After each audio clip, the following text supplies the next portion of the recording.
الكواكب مرصودة مسبقا من قبل شهر.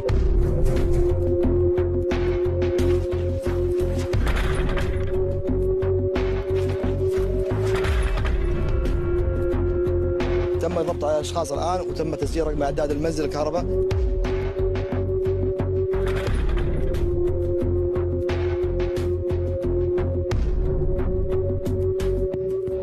لله الحمد لم نواجه أي مقاومة في مثل هذه المهام، وإن واجهنا مقاومة فسيتم التعامل مع الموقف أو مع الحالة بما يقتضيه الموقف. اقتربت ساعة الصفر وزاد الترقب، وانتهت مهلة 8 شهور بلا عقاب ولا بصمة مرحل استفاد منها 700 ألف مخالف، وانتهت اليوم. المشاركين الموجودين معنا لا يعلمون متى سيحدد زمن الحملة ولا مكانها.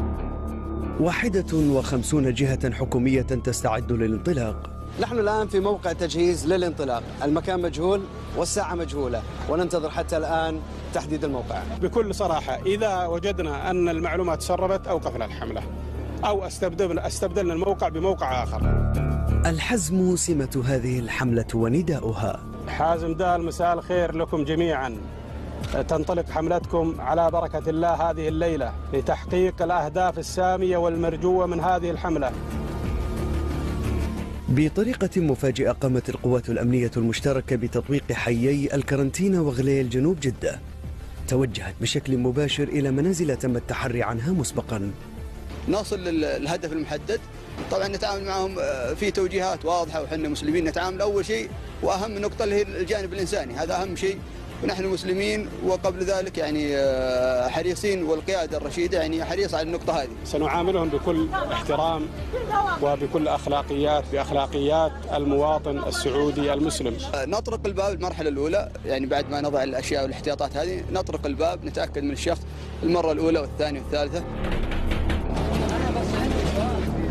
نبادر فورا بقطع التيار الكهربائي عن المنازل المأهولة بالمخالفين. طبعا في توجيهات ان الشخص اللي في الغالب يكون مخالف ما يتجاوب مع الاشياء هذه من خلال الخبره معروف، لكن في امر من خلال الحمله هذه يتم مداهمه الموقع.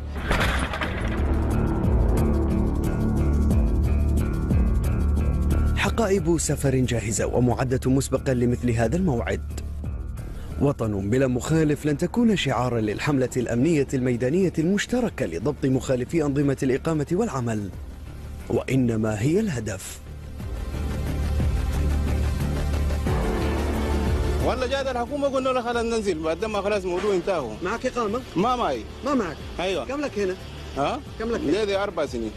والله بس عشان ما عندي ورقة. ما عندك إقامة؟ ما عندي إقامة. كم لك سنة موجود هنا؟ والله ممكن 5 6 كده بس. 5 6 سنوات؟ ايوه. من مين استاجر؟ والله من رأي البيت، البيت بيجي كله آخر الشهر بيجي بياخذ حقه. سعودي؟ أيوه. كم من الإيجار ياخذ؟ 500 600 كده ياخذ. الشهر؟ ايوه. وأنت تشتغل هنا؟ شنو؟ تشتغل ولا ما في شغل، جالس في البيت بس؟ لا نشتغل. ايش تشتغل؟ عمال. عامل. عتال ايوه. انت ايش جنسيتك؟ انا جنسيتي التشعيديه. بنغلاديش. بنغلاديش. طيب معك اقامه انت؟ ما عندي اقامه. كلنا ما عندنا اقامه.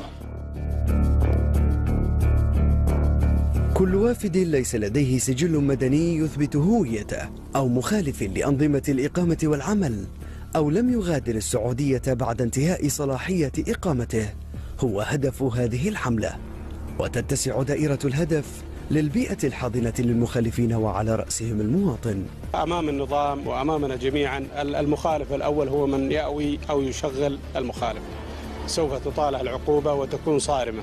تم ضبط الاشخاص الان وتم تسجيل رقم اعداد المنزل الكهرباء حتى يتم ضبط تطبيق الانظمه بحقهم ان شاء الله. فلو تكفى المواطن والمقيم النظامي عن تشغيل او ايواء المخالف لما وجد المخالف مكانا في هذا البلد. جابوني ليش؟ لانه ما امتلك إقامة. معي الورق ده لازم يتفحص هناك بيجيب الحقيقة. يتفحص في الإيواء أيوة. وترجع إذا كان الورق سليم. في مركز الإيواء تتم عملية المراجعة الكاملة لكل المضبوطين، ومن ثم تطبيق النظام بحق كل مخالف وفق المخالفة التي رصدت عليه. مواقع رئيسية حددت سابقا في جميع مناطق المملكة قبل انطلاق الحملة الميدانية، تركزت غالبيتها على الأحياء الشعبية والعشوائية، حصيلة يومها الأول 7547 مخالف لمعالي المواطن عبد العزيز السعيدي، جدة.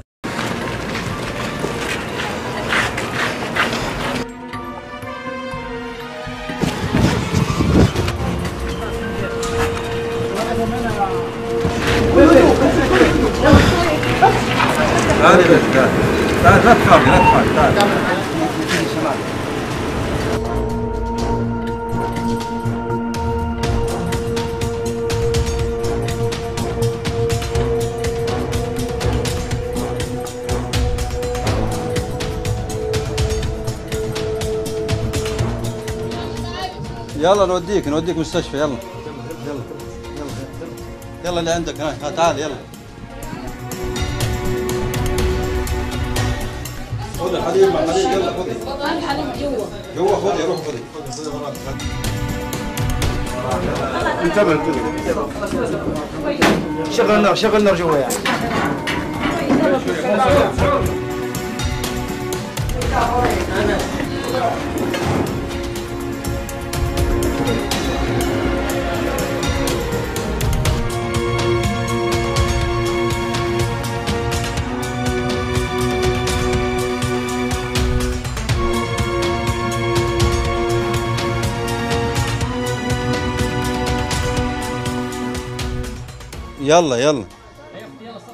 يلا حجة. هي أماطلت تقريبا على هذا الحال أكثر من نصف ساعة وأنتم متحملين. للأسف الشديد زي ما أنت شايف أطفال، لكن وضعهم غير نظامي ويجب أنهم يسلموا لجهة الاختصاص حتى لو زي هذا واجبنا. يعني أولا وأخيرا وأكررها، واجبنا الديني والإسلامي المعاملة الحسنة، لكن النظام يجب أن يطبق. هذه يعني على سبيل التجارة تعتقد أم ماذا؟ أكيد هذه دائرة في الشوارع وعلب البيبس المخلفات الموجودة، وزي ما واضح كل هذه في تعاطف وموجودة في الشارع، موجودة في الميادين وموجودة في التقاطعات، لكن وصلنا مهما كان وصلنا إلى مواقعهم وأوكارهم وحيطبق النظام فيهم.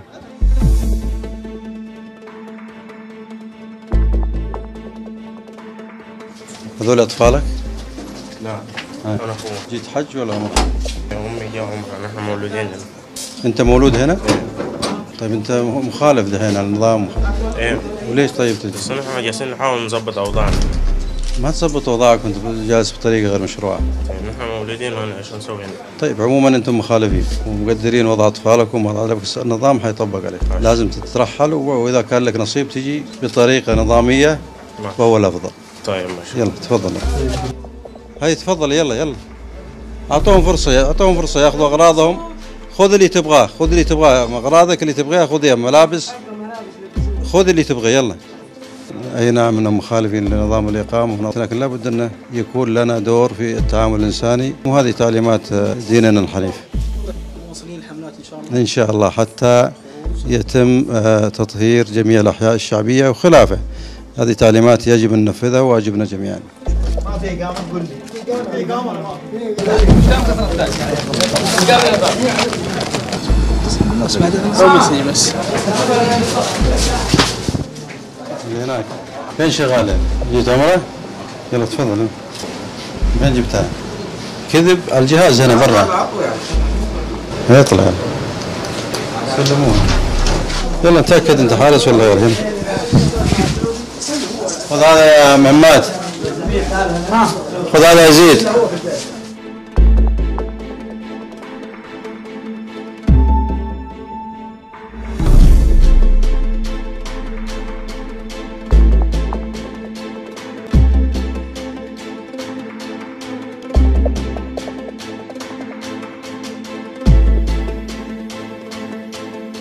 أنا أحد جنود هذا الوطن، ومن واجباتي مشاركة زملائي. تم القبض خلال الأيام الماضية. أعداد حقيقة بالألوف حقيقة، كل يوم الإنتاجية نتجاوز 1000 في محافظة جدة، نتجاوز 1200 يوميا. يا عم طلال، كيف الأوضاع عندك؟ الأوضاع طيبة اليوم، مستمرين في المهمة ما بين الجنسيات البنغالة والحبشية، ولا زلنا مستمرين طال عمرك. تحصيل المواقع وتسليم صف الضباط اللي مسؤولين عندك. سلامتك.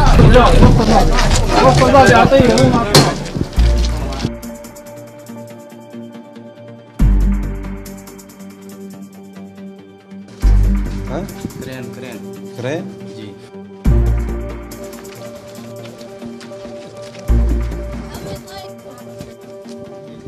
من ساكن معك؟ أنا وأمي. فين أمك؟ هي قامة؟ أنت صومالية؟ لا شادية. حصلتها واحد معاه. من كان معاكم أنت؟ والله ما في أحد يمينا بالله. وهذا بشو اللي فوق؟ لا والله. تابع الزنك يا. طبعا يجونكم يحملون فيها يحملونها هم يوزعونها. تسولات يعتبرون او بايعات يعني. التسول